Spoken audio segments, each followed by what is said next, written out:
How's it going, you guys? So in this video I'm going to be talking about how you can quit pornography for good and my top tips for removing pornography from your life.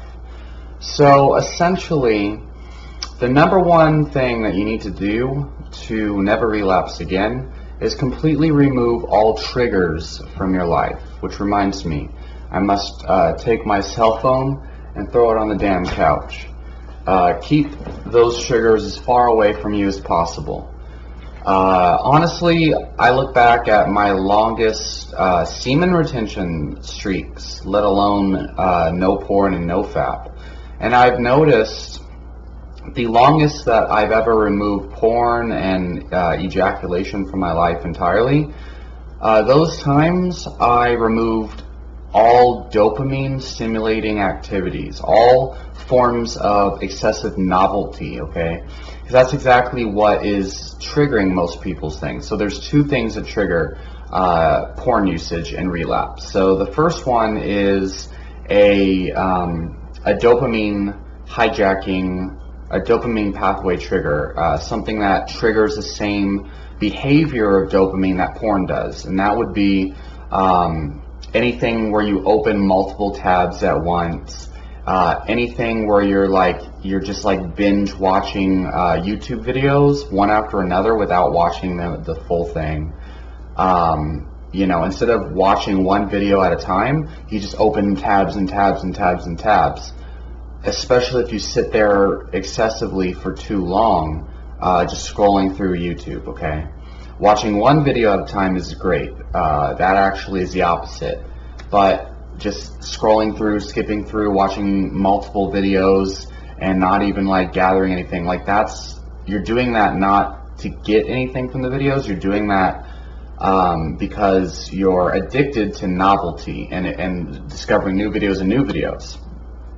The same thing applies to Instagram, the same thing applies to Facebook.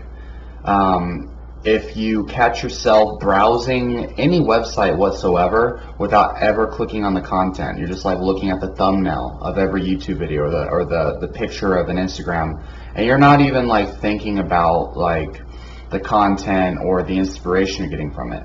Like, this novelty pathway is a big trigger. So avoid scrolling through like multiple things at once as much as you can. Avoid novelty. If you don't know what novelty is, look it up. It's exactly what's hijacking your brain. It's like new girls, new fetishes, new this, new that, new Instagram post, new news post, new video, new YouTube video, new video, let's see what else I got. These are the things, this is exactly the behavior that fuels porn usage, okay? And I find this to be a significant trigger as far as behavioral triggers in the dopamine pathways. The second obvious trigger type thing is anything that's arousing in a pornographic way.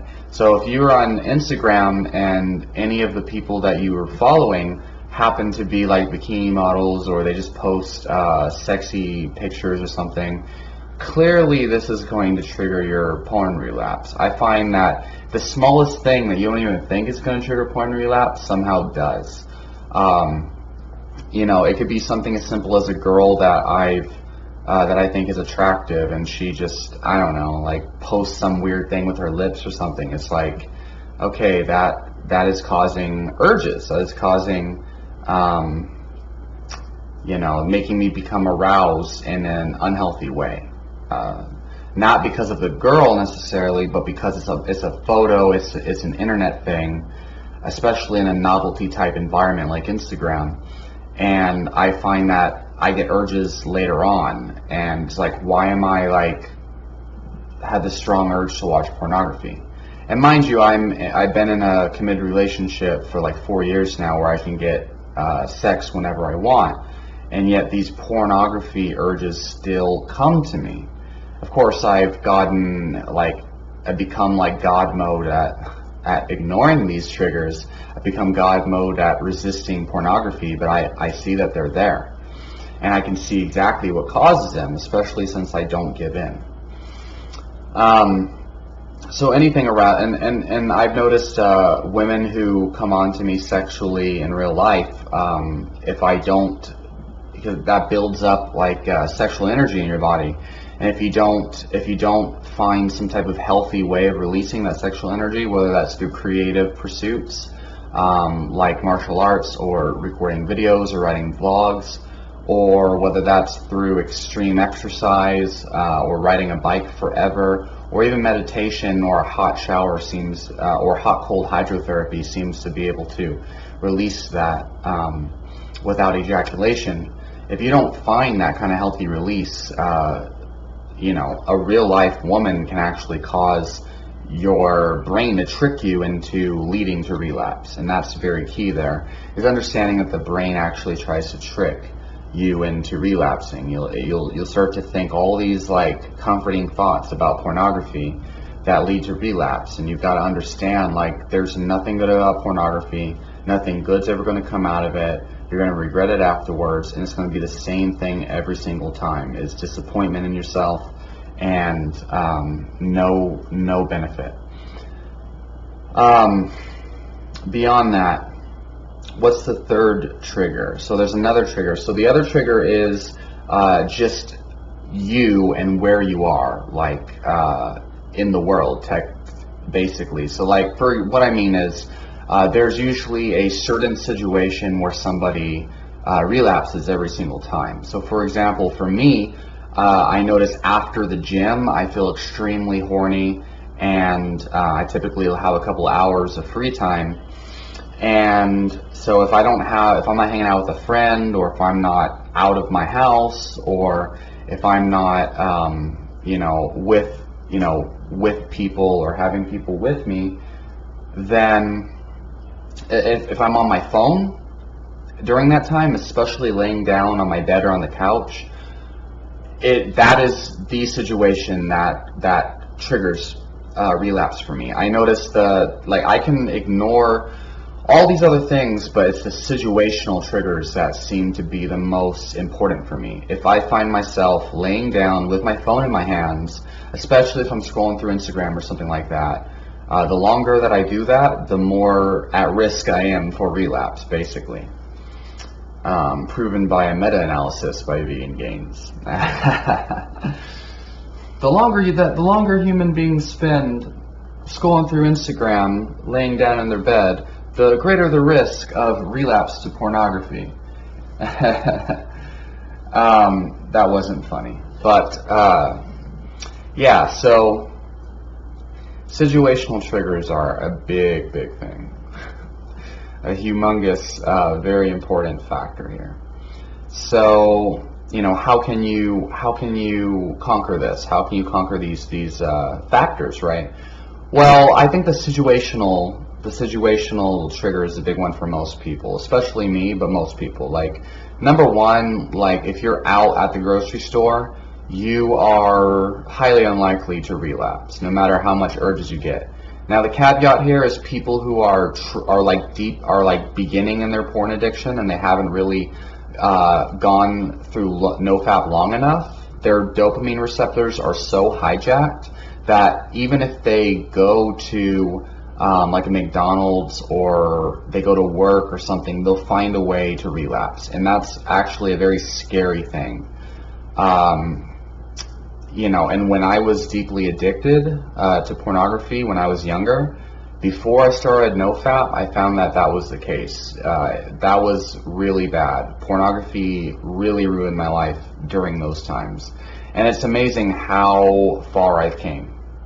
But like, there are people out there that when they're really addicted to pornography, even if they change the environment, they can go to McDonald's or something, they might go to the bathroom and jack off. Like, there's a lot of crazy things, especially now that we have cell phones and things. And in that case, I mean, that's going to be a hard thing. You're going to need to remove your phone from your life for quite some time at that point. Honestly, I'll have to meditate on that to get better advice, because, you know, looking back, I was one of those people, and I don't know how I overcame that deep porn addiction when I was younger, obviously, because that's a hard thing. But for most of you, like, and even those types of people, the best thing you can do is get out of whatever typical situation you normally relapse in. You know, if you relapse at your house all the time when you're like laying on your bed with your phone, then don't do that. If you relapse when you're like looking at science articles in your laptop for whatever reason, I don't know why that would lead someone to jacking off, but if you find that that's the situation where you usually relapse, then you need to stop doing that completely. Like, take your laptop to a coffee shop or something and use their Wi-Fi, and never use it at your house anymore. You know, I know that this sounds extreme, but you are a drug addict, and you must understand. You must think of it this way in order to get over it. You got to understand it sounds extreme because it is extreme. It takes that much to get over it. Now, so, you know, whatever the situation is that you usually relapse, you must start to avoid that situation now. Remove it. For me, the most simplest way to avoid relapsing is to just remove my phone. Like, especially if I start to notice I'm building sexual energy, I just take my phone and I put it in a different room. Honestly, the longest that I've been able to stay away from pornography, and the longest that I've been able to do semen retention at the same time, because there's a big difference. Semen retention is much harder than just no porn. Now, the most successful times I've ever had with this is when I just kept my phone turned off for the majority of the day, and only turned it on to check my messages and things at the end of the day. And that's especially if I'm expecting something, you know. I know a lot of people, they think they can't do it, but it's better to keep your phone off and potentially miss a call or two than to relapse to porn and stay in this cycle of drug addiction, because it's really bad. It's really, really bad. Looking at what porn did to me and what porn is doing to everyone else, looking at everyone else, even the people who think that it's not a problem for them, and then looking at how far I've came, it's like everyone else is in this cloud that they can't even see themselves, and I've gotten out of this cloud, and I'm like above the clouds now, looking down like, holy crap guys, you're stuck in the clouds. But they're so blinded by the clouds that they're stuck in that they can't even realize, holy shit, I'm fucking stuck in the clouds. Like, it's like they're fish swimming in a damn fishbowl. Like, they don't realize they're swimming in a fishbowl because that's just their life. But I've escaped the fishbowl. It's like the Matrix. Like, they're in the fucking Matrix, and I got out of the Matrix. I'm like, holy shit, y'all are in the Matrix. And they're like, no, man, it's not a problem. There's no such thing as porn addiction, you know. Crazy though. It's a serious addiction, guys. Other things you can do is, so if you remove the triggers, if you remove the situations, if you catch yourself as soon as a trigger starts, and remove yourself from that situation, and sometimes you're gonna have to force yourself out of it. You're gonna have to literally force yourself to at all costs. You're gonna feel so much resistance. It's gonna be so unnatural, but that's what you gotta do. You can't let yourself have any leeway at all. Beyond that, obviously, replacing porn addiction with healthy life habits. So that means like passions of any kind, all sorts of creative pursuits. The best philosophy that you can buy into for this would be Way of the Superior Man by David Deida. Think about sexual transmutation, and think of giving your semen to the world, let's say, metaphorically. Basically taking the energy you get from less ejaculation, but more importantly, taking the energy you get from removing dopamine down-regulating activities like porn and Facebook and Instagram, at least excessive usage of these things.